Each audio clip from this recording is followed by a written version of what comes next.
Thank you, everybody, for joining us. Here's a program overview for Hofstra University Sports Journalism and Broadcasting Institute at Continuing Education.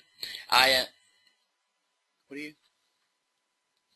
Oh, I need to press this? Yeah, sorry, but I was still doing the... Yeah, we should probably start over. Yeah. Okay, it's all right. You'll have to edit this also. I can edit this? Yeah. It's like a Windows Media Files. Why don't you just restart it? That's probably easier. Yeah. This is...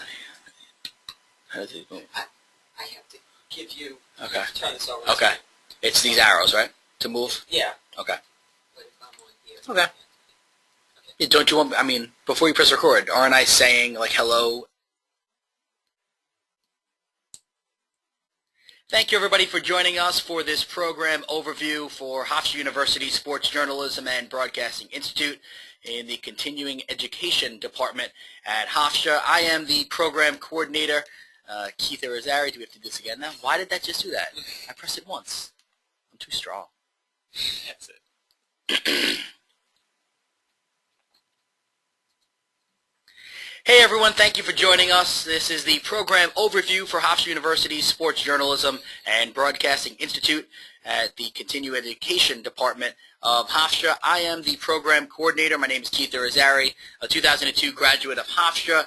I've gone on to do some good stuff, some fun stuff at SiriusXM, hosting on Mad Dog Radio, as well as NFL Network. I do voiceovers for the NHL and various other places. And yes, I'm a two-time Emmy-nominated play-by-play announcer. Joining me today is our lead program instructor, Kevin Dexter. Yes, Keith, happy to be here. I graduated from Hofstra in 2013. Currently, I do updates for CBS Sports Radio. You can hear me nationwide. In the past, I've done color commentary for the New York Islanders via our coverage here at Hofstra when I was a student. I also do voiceovers for the NHL along with Keith and handle play-by-play for a couple of different schools on Long Island, so both of us have had some pretty good careers thus far. A little bit more about this program, and something we think is very interesting.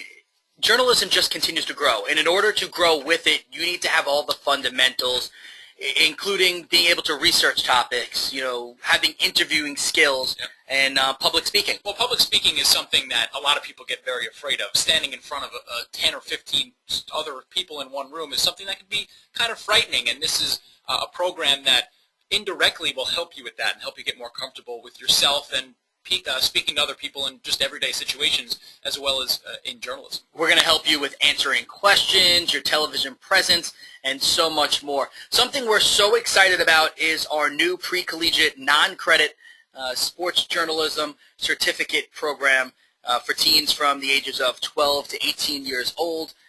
It's going to be a... Why does this keep jumping like that? I pressed it once. Why did it jump like that? Now we have to do this all over again? Just Or? start it. We'll figure out how to edit it. Just start it from Here. the certificate. One of the things we're Okay. Sorry, I just pressed the one once. 3, 2. Something we're so excited about is our new pre-collegiate non-credit sports journalism certificate program, and this is for teens from the ages of 12 to 18 years old. Basically, you take 6 courses, 2 electives, and when all is said and done, you will get a skill set that is taught in this certificate program that will make you ready for college. Right, and then you take this certificate with you to college, and it helps you get into your campus radio station or your campus television station and helps you get started on that career path in order to be a professional sportscaster. And we just continue to grow. Here's just a summary of our program offerings, including sportscasting research and prep, writing and blogging, preparing and conducting sports-related interviews, radio hosting, television hosting and anchoring, and even more. Right, and some of the things that I'm most excited about, one of them being the behind-the-scenes classes we have, including sports producing and editing. A lot of the classes, as you can tell, focus on being on the camera or being behind the microphone. That class gives you a little bit more of the behind-the-scenes look at things, what it's like to be a producer on a show, what it's like to be able to edit things post-production and see how kind of the whole product comes together, not just the people who are on camera. Let's go in depth on a few of these programs. The research and prep class is really just the basics. It may not be the flashiest class, but this is probably the one you need the most.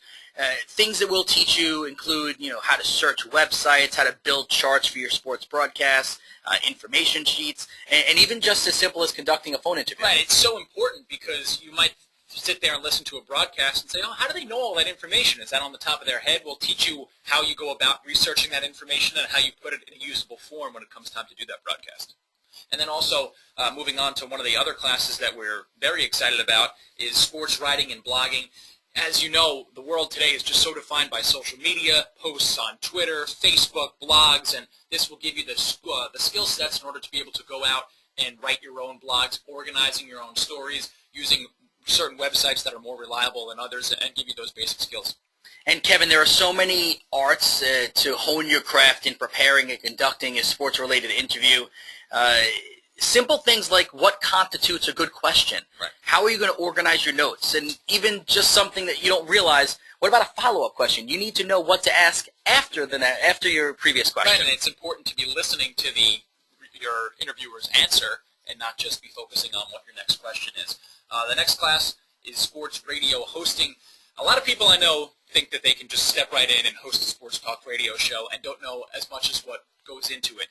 Our program is going to teach you how to create a rundown, how to research topics, how to determine what your theme is, different styles of hosting a talk radio show, so you can get out there and host your own show. And in the final class in this seminar, you will actually get to do your entire own radio show from a state-of-the-art facility that we have on campus at WRHU Radio Hofstra University. And it's not just about radio, obviously television as well, hosting and anchoring. There's a lot that goes into it. It's not just sitting at a desk and talking. Can you read off of a prompter? Will you be comfortable doing a live interview? All of these things are so crucial. They certainly are. And as I talked about before, we move on to sports producing and editing, a class that I mentioned. Very excited about.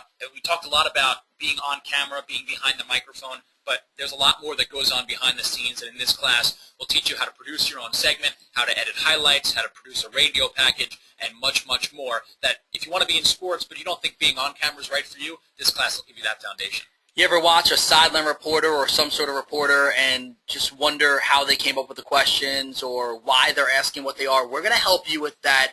And, you know, you're trying to figure out what's the best and most poignant question. We have tips and tricks of the trade, and even just as simple as how to hold a microphone. Right, exactly, and that's a skill that a lot of people don't realize is actually a skill that it takes in order to be successful in this business. Now, Keith, I know when you're sitting down to watch the game, you always tune in about a half hour before for the pregame show, Always. Right? You got to make sure you catch the pregame show, and we'll teach you in this class, hosting pre- and postgame shows for radio and television, what it's like to be on camera or be behind the microphone for a pregame and postgame show, the importance of preparing, researching the details and different things that go in to hosting these shows. We'll teach you in this course. And then I would say that probably the biggest reason we all have gotten into sports broadcasting, we just like to talk sports. So how about sports roundtable hosting?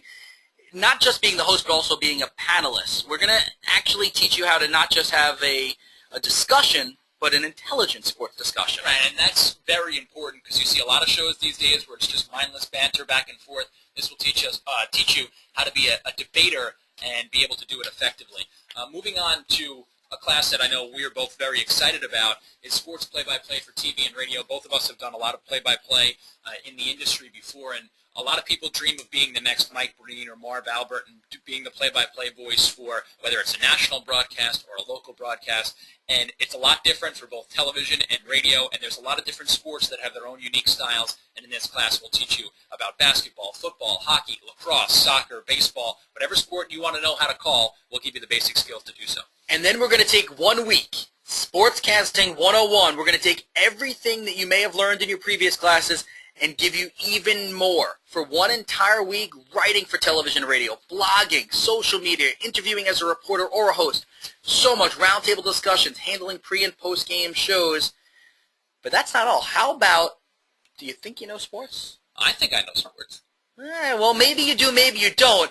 This class is going to be so much tips on calling sports and just how about positions in games? Right, it's more than just, do you know that trivia question of who won the 1968 NBA MVP? It's more about, do you know the rules? Do you know what leading with the crown of a helmet is in an NFL game when that gets called for a 15-yard penalty? Why? What is that? And we'll teach you different rules for all the different sports, identifying the different penalties and fouls, be it the hand signals from the officials and things you're going to need to know if you want to be a play-by-play announcer.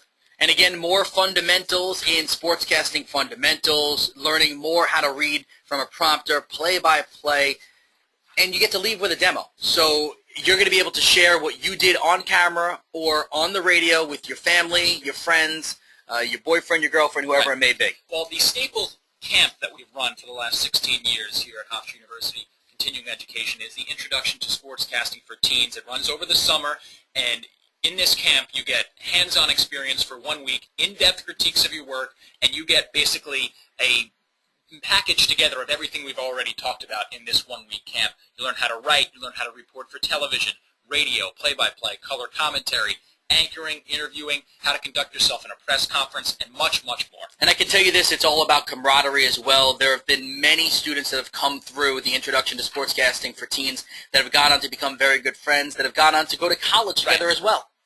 Now, the next class, which is often the week after the introduction, is the Intermediate Sportscasting for Teens, and you have to take the introduction as a prerequisite in order to be able to qualify to take the intermediate class, and this is a more advanced class, as the name suggests, and what we do in this class is really cool, Keith. Yeah, all right, so you're going to learn how to shoot, you're going to learn how to edit, you're going to learn how to put together what's considered a package in news or sports, doesn't really matter, and you will actually produce your entire own television show. As you can see by some of the pictures we have on the slide, you'll get hands-on experience, how to work audio, how to work the director's chair, how to be in the producer's chair, how to edit post-production, a lot of different skills that you're going to need, that you're going to need to know. Time now to meet our program instructors. We obviously have already met Kevin. Yes, we have. He's been speaking through, and really one of the legends in the industry, Ed Ingles, more than 60 years as a sportscaster, 30 years at CBS Radio Sports. For both you and I, he is a mentor to us. Yep. He's been at WRHU, the radio station on campus at Hofstra, for the last 2 decades. And I tell you, it's worth it to take our classes just to hear Ed speak and tell some of his stories. Stories about Muhammad Ali when he was just Cassius Clay. Those are some of my favorites. And Vinny Micucci joins us now. He's been a sportscaster for a long time, working mostly for Major League Baseball. He's covered World Series, All-Star games. He's done stuff for Verizon, Fios, MSG. And he actually is an author as well, wrote a book, From Sports Fan to Sportscaster, so he's someone you will definitely want to listen to. And Keith, we have some big names that have come here in the past, including Kenny Albert, the only guy who currently does play-by-play for all 4 major sports for a national network. Mike Breen, of course, the lead play-by-play announcer for the NBA on ESPN. Tracy Wolfson, who works the sidelines for college football and college basketball on CBS. Freddie Coleman, a host on ESPN Radio, and countless others. You know what? If you need discounts and payment plans, we have that as well. Early registration discounts available for all sports journalism programs, so make sure you register early, and that is how you can save. Also, interest-free payment plans are available for a majority of our programs as well. So for more information, make sure you check us out on the web, ce.hofstra.edu/sportsjournalism. And of course, we know social media is also the way of the world today, so make sure you follow us on Twitter @HofSportsJourn and follow us on Facebook as well. We thank you for your time, and we hope to see you at our next class.